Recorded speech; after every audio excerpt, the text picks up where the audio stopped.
마태복음 16장 13절부터 20절입니다. 예수께서 빌립보 가이사랴 지방에 이르러 제자들에게 물어 이르시되 사람들이 인자를 누구라 하느냐.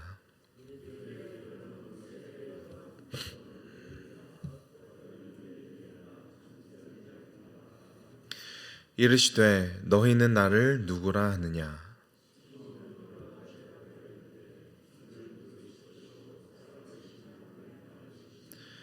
예수께서 대답하여 이르시되 바요나 시몬아 내가 복이 있도다. 이를 내게 알게 한 이는 혈육이 아니요 하늘에 계신 내 아버지시니라.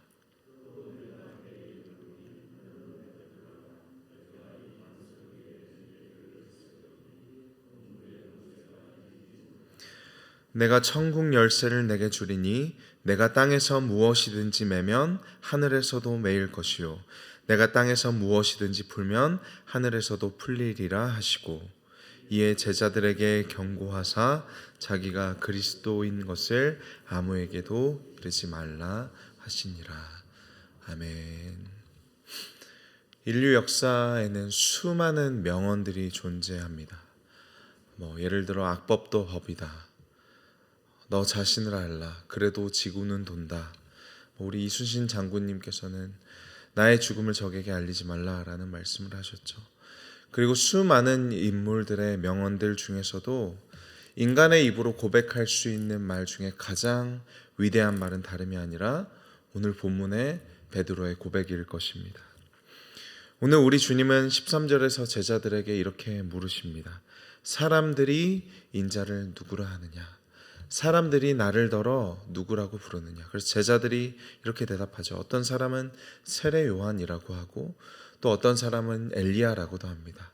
더러는 예레미야나 선지자 중에 한 사람이라고 합니다. 그 당시에 사람들이 예수님을 어떤 인식을 가지고 또 어떤 생각을 가지고 바라보았는지를 알 수 있는 대목이죠. 예수님이 말씀을 가르치시고 그리고 그 정권과 그 권력에 대항하셔서 말씀하시는 그러한 모습들이 마치 이 이스라엘 백성들에게는 왕들과 또 부패한 권력들에게 맞서 싸웠던 이사야 선지자, 예레미야 선지자와 같은 모습으로 비춰졌다라는 것입니다. 이것은 분명히 예수님에 대해서 굉장히 호의적이고 또 어느 정도 예수님의 사역과 그분의 정체성을 이해하고 있는 것을 드러내기도 하지만 사실은 예수님의 사역의 본질과 그분이 정말로 누구이신지를 설명하고 드러내기에는 사실은 턱없이 부족한 표현이죠. 그래서 주님은 다시 한번 이렇게 제자들에게 물으십니다. 그렇다면 너희는 나를 누구라 하느냐? 너희는 나를 누구라고 하느냐? 예수님께서 이 질문을 제자들에게 던지시는 이유는 너무나도 분명합니다. 왜냐하면 예수님께서 하시는 이 질문, 너희가 나를 누구라 하느냐라는 이 질문이 앞으로 제자들의 삶과 그들의 여정과 그들의 사역의 현장에서 그들이 삶을 걸고 그리스도를 증언해야 하는 그들의 삶의 터전에서 이 질문이 그들의 모든 것을 결정할 것이기 때문입니다. 이 제자들이 주님을 누구라고 고백하는지 그리고 주님을 어떤 분이라고 생각하고 여기는가가 제자들의 모든 것을 결정할 것입니다. 그들의 앞으로의 삶의 방향과 실제적인 선택에 절대적인 영향을 끼칠 것입니다. 그래서 저는 이 새벽에 우리 주님께서 이 말씀을 통해 우리에게도 동일한 질문을 던지신다라고 생각합니다. 너희는 나를 누구라 하느냐? 너는 나를 누구라고 생각하느냐? 그리고 우리가 잘 아는 것처럼 베드로는 무엇이라고 대답했죠? 주는 그리스도시요 살아계신 하나님의 아들이십니다. 여러분, 여기에서 우리가 흔히 예수 그리스도라고 부를 때 이것은 마치 제 이름이 오신성인데요. 오신성 전도사라고 부르는 것과 같은 표현입니다. 예수는 예수님의 이름이고 그리스도는 우리 주님께서 하시는 일을 주님께서 우리에게 하시는 일을 표현하는 단어이죠. 그래서 예수 그리스도다라고 하면 우리가 무엇이라고 고백하는 것이냐면 예수님은 기름 부음 받은 자이십니다라는 표현인데 성경에서 기름 부음을 받는 그 직업들, 특별히 하나님께서 직접 임명하셔야만 감당할 수 있는 기름 부음을 받는 직업들이 있죠. 구약 성경에서 바로 왕들이 기름 부음을 받았고 또 선지자들이 기름 부음을 받고 또 제사장들이 기름 부음을 받습니다. 그러니까 왕과 선지자와 제사장은 내가 하고 싶다라고 해서 할 수 있는 일들이 아니라 하나님께서 임명하셔야만 할 수 있는 일들이라는 것이죠. 그래서 선지자는 말씀을 가르치는 역할을 했고 왕은 우리가 잘 아는 것처럼 다스리고 통치하는 역할. 특별히 구약 성경에서의 왕은 다른 나라에서의 왕들과는 다르게 하나님의 그 통치를 대리하는 역할을 했다라고 우리가 알고 있죠. 마지막으로 제사장은 용서하고 하나님과 사람 사이에 서서 그 사이를 화평하게 하는 일, 화목하게 하는 일을 감당하는 것이 이 기름 부음 받은 자로서 제사장의 역할입니다. 그러니까 다시 한번 정리해서 우리가 예수 그리스도라고 부를 때 우리는 예수님께서 우리의 진정한 제사장이시고 우리의 진정한 선지자이시고 진정한 왕이시라고 고백하는 것입니다. 동시에 우리는 무엇을 고백하는 것이냐면 구약 성경에 드러난 수많은 제사장들과 선지자들과 왕들이 사실은 예표하고 또 가리키고 있는 그 한 분이 바로 주님이십니다. 하나님께서 우리에게 구약 성경에서 선지자들을 보내주시고 제사장들을 보내주시고 왕들을 보내주셔서 우리로 하여금 어느 시기에 어떤 특정한 시기에 진정한 메시아, 진정한 그리스도가 너희에게 찾아오셔서 하나님과 너희 사이를 완전하게 화평하게 할 것이고 너희로 하여금 온전한 통치로 너희를 다스릴 것이고 또 너희를 완전히 용서하고 말씀을 가르치는 그 일을 할 것이다. 이것이 구약 성경이 기다리고 또 예표하는 바 진정한 메시아를 기다리고 고대하는 것이었죠. 그래서 베드로가 주는 그리스도시오라고 고백할 때 이 고백에는 무엇이 담겨 있냐면 주님, 당신이 우리가 그토록 기다리고 갈망하고 고대하고 대망했던 그분입니다. 그 한 분입니다. 라는 고백이 담겨 있는 것이죠. 여러분, 그래서 베드로의 이 놀라운 고백, 주는 그리스도시요 살아계신 하나님의 아들이십니다 라고 대답한 것을 우리 주님이 17절에서 칭찬하십니다. 우리 17절 말씀을 함께 읽어보겠습니다. 시작. 예수께서 대답하여 이르시되 바요나 시모나 내가 복이 있도다. 이를 내게 알게 한 이는 혈육이 아니요 하늘에 계신 내 아버지시니라. 우리는 이 17절의 내용을 통해서 두 가지 내용을 생각해 볼 수 있습니다. 첫 번째는 참으로 주님이 그리스도이심을 알게 하는 것은 오직 하늘에 계신 아버지 하나님을 통해서만 가능하다라는 사실입니다. 여러분, 우리와 예수님 사이에는 2000년이라는 결코 적지 않은 그리고 우리가 결코 건널 수 없는 커다란 강이 흐르고 있습니다. 우리와 예수님 사이에는 저기 중동 지방의 극단적인 기후와 또 문화와 역사와 여러 가지 차이들이 존재하고 있죠. 그럼에도 불구하고 우리는 단 한 번 만난 적도 없고 이야기를 섞어본 적도 없는 예수라는 한 사람을 그리스도라고 믿고 고백하면서 오늘도 이 새벽에 나와서 함께 기도하고 있습니다. 여러분, 그것을 가능하게 하는 것은 무엇을 통해서만 가능하다고 우리 주님께서 말씀하시냐면 하늘에 계신 아버지께서 하시는 일이다. 한 죄인이 죄로 말미암아 눈이 가려지고 귀가 가려져서 더 이상 하나님을 볼 수 없게 된 이 죄인이 예수가 그리스도이심을 깨닫고 그분이 하나님이심을 깨닫게 하는 이 놀라운 사역은 누구를 통해서만 가능하다고 우리 주님께서 말씀하시고 계시냐면 하늘에 계신 아버지를 통해서만 가능하다.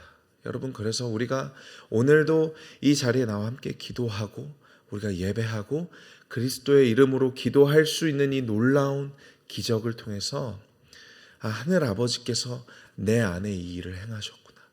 하나님 아버지께서 내 안에서 이 놀라운 기적을 베푸셨구나라고 우리가 여기고 감사할 수 있다는 것입니다.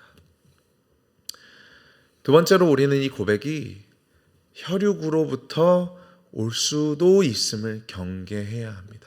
우리 주님이 이렇게 말씀하셨죠. 이를 내게 알게 하니가 혈육이 아니요 하늘에 계신 내 아버지시니라.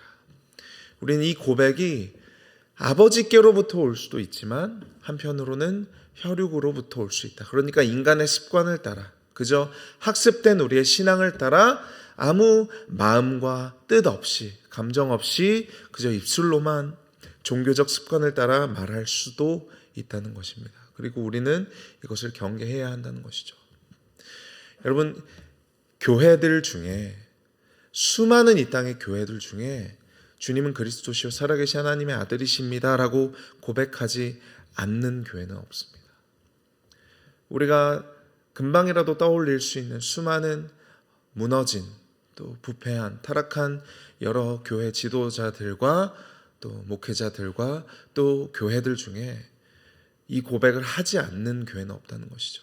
이념과 이단에 사로잡혀서 그것들이 주님의 자리에 앉아있는 그 교회들에도 또 자본과 이 세상의 원리와 효율성과 이 많은 세상의 원리들이 자리 잡고 있는 그 교회들도 이 고백을 하지 않는 교회가 없다라는 것입니다. 그래서 우리는 무엇을 경계해야 하냐면 우리가 하는 이 고백이 날마다 우리의 혈육으로부터 오는 것은 아닌지 우리의 육신으로부터 비롯되는 것은 아닌지를 경계해야 한다는 것이죠.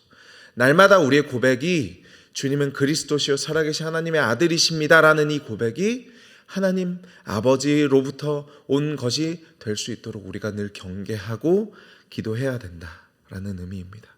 그래서 우리 주님은 그리스도라는 이 고백이 누구에게서 왔는가, 이것을 누가 알게 했는가가 중요하다라고 우리에게 말씀하십니다. 그리고 저와 여러분의 신앙 고백이 하나님 아버지께서 알게 하신 것이 되기를 주님의 이름으로 축복합니다. 18절에서 주님은 이렇게 말씀하십니다. 너는 베드로라. 내가 이 반석 위에 교회를 세우리니 음부의 권세가 이기지 못하리라. 베드로라는 이름을 주님께서 주신 이유가 이 대목에 와서야 설명이 되고 이해가 되죠. 이 베드로라는 이름이 개바라는 이름은 그 당시에는 이름으로는 거의 사용되지 않는 단어였습니다. 그런데 우리 주님께서 베드로를 베드로라고 이름을 주신 이유, 마치 야곱을 이스라엘이라고 부르셨던 것처럼 이 베드로를 베드로라고 부르셨던 그 이유가 이 대목에서 드러나는 것이죠. 주님은 그리스도시요 살아계신 하나님의 아들이십니다라는 이 고백, 이 베드로의 이 고백, 이것을 반석으로 삼으시고 이 기초 위에 주님의 공동체, 주님의 몸된 교회를 세우시겠다라는 겁니다. 그래서 이 베드로의 이름이 반석이라는 의미를 갖고 있는 것이죠. 그래서 오늘날에도 동일하게 우리는 하나님 아버지께서 알게 하심으로 주님이 그리스도이심을 고백하는 자들이 교회라는 사실을 알 수 있습니다. 그리고 우리 주님은 이 교회들에게 18절과 19절의 권세를 약속하시죠. 음부의 권세가 이기지 못할 것이다. 영어 성경에서는 이 음부를 무엇이라고 기록했냐면 게이트 오브 하데스, 그러니까 하데스라는 그 죽음의 신의 이 문이다, 죽음의 문이다라는 것이죠. 참으로 주님이 그리스도이시고 하나님의 아들이시라고 고백하는 자들, 이 사실을 받아들이고 믿음으로 고백하는 자들에게는 더 이상 죄와 사망이 효력을 발생하지 않을 것이다. 죄와 사망이 더 이상 그들을 지배하지 못할 것이다 라고 말씀하십니다. 또 19절에서는 천국 열쇠를 내게 주리니 땅에서 매면 매일 것이요 땅에서 풀면 하늘에서도 풀릴 것이다 라고 말씀하시죠. 여기에서 이제 매고 푼다라는 것은 당시에 랍비들이 말씀을 해석하고 또 가르칠 때 사용하는 표현이 바로 매고 푼다라는 말입니다. 그러니까 매고 푼다라는 것은 하나님의 말씀을 해석하고 또 그 해석에 기초하여 어떤 행동을 취하는 것을 허락하거나 허락하지 않거나 하는 것을 맨다, 푼다라고 표현했다라는 것이죠. 그러니까 하나님의 말씀을 해석하고 그 말씀에 따라 우리가 어떤 행동을 할 것인가, 그리고 그 말씀에 따라 우리가 어떤 행동을 하지 않을 것인가를 결정하고 가르치는 그 권위를 우리 주님께서 교회에게 허락하셨다라는 겁니다. 왜 우리 주님이 그렇게 하실 수 있는가? 우리는 산상수훈의 말씀을 통해서 우리 주님께서 율법에 대한 새로운 해석, 선지자와 율법을 완성하시는 것을 보았습니다. 그러니까 우리가 가르치고 전해야 하는 그 모든 말씀을 우리 주님을 통해서 완성되었죠. 그리고 그 완성된 그 말씀을 우리 주님께서 주님이 그리스도이심을 믿는 자들을 통해서 가르치게 하시고 또 그 말씀을 해석하게 하시고 또 그 해석된 말씀을 통해서 살아갈 수 있도록 그것을 메고 푸는 권위를 교회에게 허락하셨다라는 것입니다. 그래서 우리는 그 주님이 가르치신 그 율법의 완성과 해석을 전하고 가르치는 증인들이라는 것이죠. 그래서 우리에게는 어떤 의무와 또 우리에게는 어떤 권세가 있냐면 여러분의 삶의 현장에서 여러분들이 만나는 모든 사람들과 여러분들이 마주하는 모든 그 인간관계 속에서 이 그리스도의 율법의 가르침을 전하고 그 사랑의 법을 실천하는 것이 우리에게 주어진 이 메고 푸는 것에 대한 권세, 즉 천국의 열쇠라는 것이죠. 우리가 이 말씀에 대한 해석을 배우고 또 가르칠 뿐만 아니라 여러분들의 삶의 현장에서 그 사랑의 법을 실천하는 그 모든 행위와 모든 그 우리의 가르침의 전달, 우리의 모든 증인된 삶의 모습이 이 천국의 열쇠, 이 메고 푸는 것이라고 우리 주님께서 말씀하고 계신 것입니다. 여러분, 결론 짓겠습니다. 우리는 이 새벽에 다시 한번 우리에게 물으시는 이 질문으로 돌아가야 합니다. 너희는 나를 누구라 하느냐? 너희는 나를 누구라 하느냐라는 이 질문에 대한 답이 여러분 오늘 우리의 하루를 결정할 것입니다.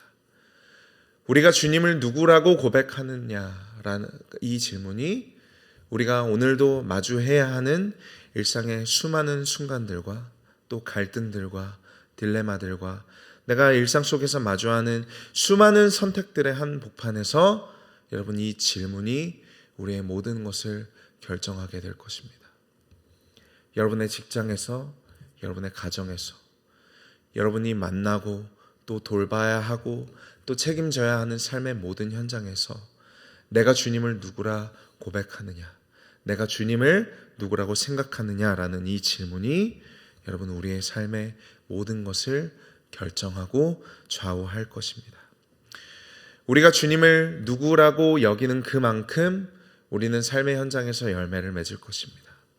우리를 부르신 그 자리에서 우리가 주님을 누구라고 생각하는 그만큼 우리는 주님을 삶으로 드러낼 것입니다. 오늘도 부르신 삶의 그 실제적인 자리에서 여러분만이 살아낼 수 있는 주님이 여러분만을 독특하게 부르신 그 삶의 현장과 역사와 맥락과 여러분의 삶의 정황 속에서 주님을 그리스도이신 분으로 주님을 살아계신 하나님의 아들로 고백하시는 여러분들 되시기를 주님의 이름으로 축복합니다. 제가 잠시 기도하겠습니다. 하나님 감사합니다. 너희는 나를 누구라 하느냐? 오늘도 우리에게 질문하시고 또한 우리의 삶의 현장에서 우리의 삶으로 그 질문에 답하기를 원하셔서 오늘도 우리에게 이 말씀을 통해 다시 한번 주님이 그리스도이심과 살아계신 하나님의 아들이심을 믿음으로 고백하게 하시니 감사합니다. 우리의 삶의 모든 답이 주님에게 있습니다. 이 세상의 모든 죄와 사망의 문제가 주님을 통해서만 해결될 수 있습니다. 오늘도 우리를 부르신 삶의 모든 현장에서 주님을 그리스도이시라고 고백하면서 그 사랑을 실천하고 그 가르침을 전할 수 있는 귀한 증인의 삶으로 우리를 불러주시고 우리를 세워주시옵소서. 오늘 이 새벽에 기도하는 간절한 기도의 제목을 주님 들으시고 주님과 교제하고 함께 사랑하는 귀한 시간 될 수 있도록 우리에게 은혜 베풀어 주시옵소서. 살아계신 예수님의 이름으로 기도드립니다. 아멘.